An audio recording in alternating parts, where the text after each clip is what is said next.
Have you ever felt an object watching you from the shadows, as if it breathed inches from your skin? Imagine inheriting something that doesn't just observe, but condemns you to an existence between terror and despair. My name is Alexander, and this isn't an urban legend or a campfire story. It's my reality ever since the day my grandfather's lawyer handed me that carved wooden box with runes I'd never seen before. Inside, atop frayed crimson velvet, lay the mask.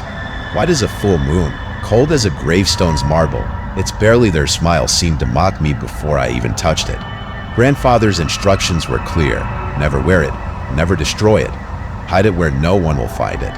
But how could I obey when every night, as I closed my eyes, whispers called to me from the closet where I'd stashed it? The first week, I tried to ignore it. I buried it under piles of old clothes, even locked it away, but its murmurs seeped out like toxic smoke. A woman's voice, whispering in an ancient tongue, promised answers about grandfather's death. He died of a heart attack, yet his body was found in the woods, barefoot, nails caked with dirt, as if he'd clawed his own grave. That night, hands trembling, I slid my fingers along the mask's edge. A chill shot down my spine as the porcelain adhered to my face like a second skin, sealing with a snap that vibrated in my bones. I tried ripping it off, clawing until my nails dug bloody crescents into my cheeks, but every tug only spread the pain, like tearing flesh from bone. By dawn, in the bathroom mirror, the mask was no longer white. Red veins branched from its hollow eyes, fresh and pulsing. That's when the visions began. In the glass, over my shoulder, grandfather appeared. His face was distorted, skin hanging in shreds, skeletal finger pointing toward the window. I followed, dragged by an invisible force to the local cemetery. Among 19th century headstones, shadows shifted between trees. They were the previous wearers, distant uncles, vanished cousins, even a great-grandmother known only from a blurred photo. All wore identical masks, weathered and cracked, with holes where noses and mouths once were. Their ghostly fingers accusatorily aimed at me as the voice in my head chanted, "Search." Days passed, the mask merging with my skin. I no longer felt its weight, only its hunger. Whenever someone glanced at me with curiosity, electricity surged through me, compelling me to stalk them, to whisper tales of the mask. That's how I met Clara, an art student obsessed with the occult. I found her in the library, flipping through an 18th century grimoire. When I showed her the mask, her eyes glinted with a desire I recognized too well.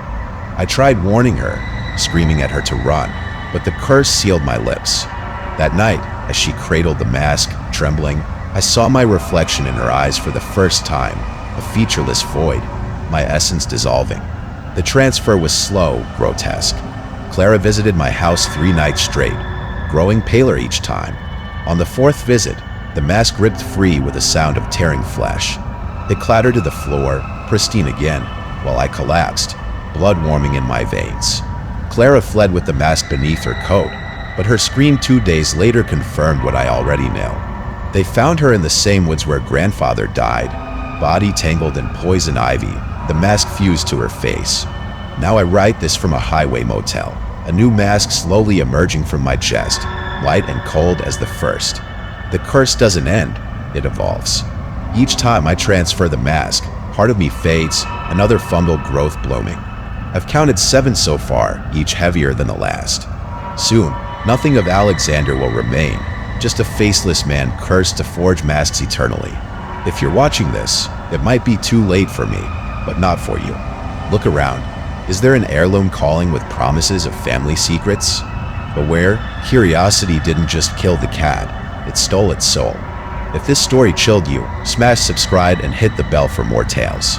Comment below what you'd do if you inherited a cursed object, and share this video with someone, if you dare.